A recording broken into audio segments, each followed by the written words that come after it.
তাকে প্রাণনাশের হুমকি দেওয়া হয়েছিল।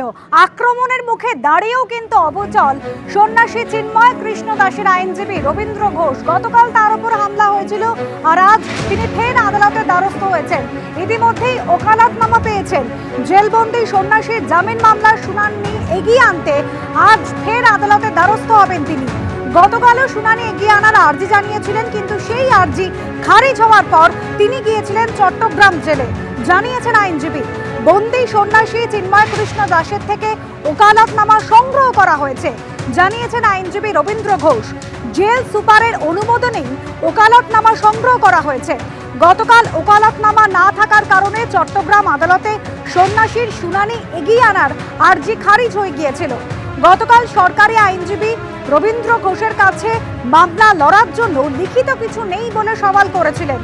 মিথ্যে এবং বানানো মামলায় সন্ন্যাসীকে গ্রেফতার করা হয়েছে। তিনি একজন সন্ন্যাসী, তাছাড়া তিনি ডায়াবেটিস, শ্বাসকষ্ট রোগে সহ বিভিন্ন রোগে আক্রান্ত। এবং গতকাল তার জামিনের শুনানি এগিয়ে আনার জন্য যে আবেদন আনা হয়েছিল, সেই আবেদনে আইনজীবী এই সমস্ত কথাও জানিয়েছিলেন।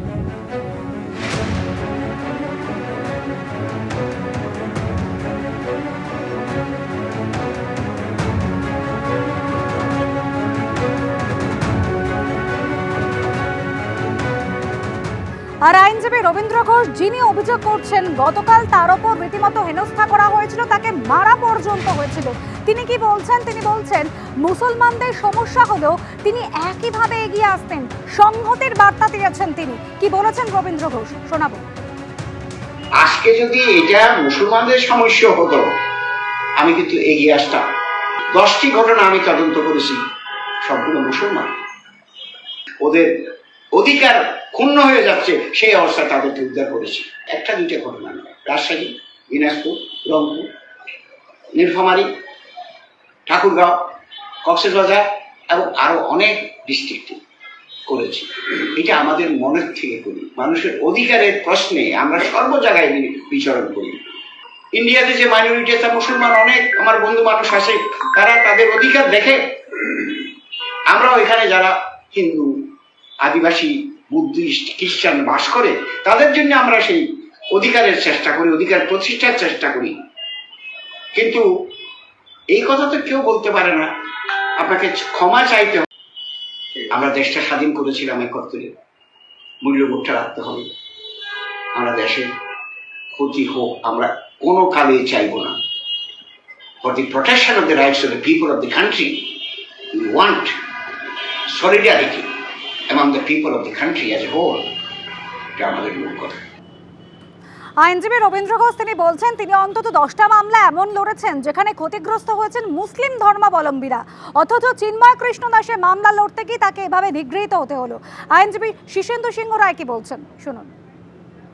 আইনজীবী রবীন্দ্রনাথ ঘোষ সাহসিকতার পরিচয় দিয়েছেন। গতকাল যে জন্যে শুনানিটা খারিজ হয়েছে সেটা হচ্ছে ওকালতনামা। ওকালতনামা আমাদের কোনো ক্লায়েন্ট বা মক্কেলকে যে পাওয়ার দেয়, সেই পাওয়ারের জন্য সেই আইনজীবী তার মক্কেলের হয়ে দাঁড়াতে পারেন। সেটা যেহেতু জেলে আছেন, সেই ওকালতনামায় চিন্ময় দাসের সই এবং জেল সুপারের স্ট্যাম্প দিয়ে সেই ওকালতনামা আজকে জমা দেবেন উনি, যে টেকনিক্যাল গ্রাউন্ডে কালকে খারিজ হয়েছিল। সেই শুনানিটা যেহেতু 2রা জানুয়ারি বিনা বিচারে তিনি জেলে আছেন, সেটা অবশ্যই স্ট্রং হলো। বড় গুরুত্বপূর্ণ বিষয় যে আজকে যে শুনানিটা এগিয়ে নিয়ে আসার জন্যে যে ওকালতনামার যে পাওয়ার, সেটা যেটা গতকাল খারিজ হয়েছে, সেটা আজকে পাওয়া গেছে এবং আজকে পেশ করা হচ্ছে। এবং কোর্টের ভেতর পুলিশি নিরাপত্তা যে দেওয়া হচ্ছে, সেটা সদর্থক দিক বাংলাদেশের দিক থেকে। এত হেনস্থার পরেও কিন্তু তিনি আজ ফের আদালতের দ্বারস্থ হচ্ছেন এবং ইতিমধ্যেই তিনি জানিয়েছেন যে অত্যন্ত গুরুত্বপূর্ণ দলিল যে ওকালতনামা সংগ্রহ করা হয়েছে। কলকাতা ইসকন শাখার ভাইস প্রেসিডেন্ট রাধারমন দাসকে জানিয়েছেন, দেখুন। তো রবীন্দ্র ঘোষকে আমি ধন্যবাদ জানাই যে এত অপোজিশন, এত রিস্ক নিয়েও উনি ওনার হয়ে ওখানে লড়ার জন্য কোর্টে উনি উপস্থিত হয়েছেন। আমরা এটাই আশা করব কি ওনাকে ওখানকার গভর্নমেন্ট সুরক্ষা প্রদান করবে। আমি আশা করি কি উনি চিন্ময় কৃষ্ণ প্রভুর পক্ষ কোর্টে রাখতে পারবেন। আর এটাই আশা আছে, আশাই জীবন আছে।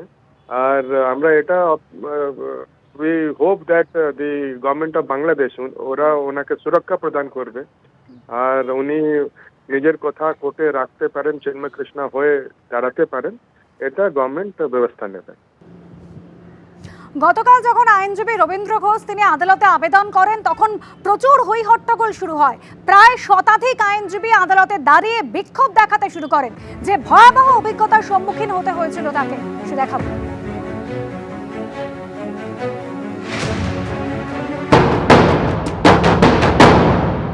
যদি আজকে পুলিশ প্রশাসন না থাকতো তাহলে তো আজকে আমি মনে হচ্ছে আমার জীবন এখানে শেষ ফুরিয়ে যেত। আমি আক্রমণের শিকার হয়েছি ভিতরে, আমি ছিলেন আমাকে একটা ঘুষি মেরেছে, এটা তো আক্রমণ। আচ্ছা, শুধু শারীরিক ভাবে আক্রমণ নয়, শুধু আমাকে মৌখিক ভাবেও আক্রমণ করেছে ডিউ টু রিলিজিয়াস ফেথ। আমি বলবো এটা আমার ধর্মীয় কারণে এই হামলাটা হচ্ছে। That should be stop in our country, আমি মনে করি।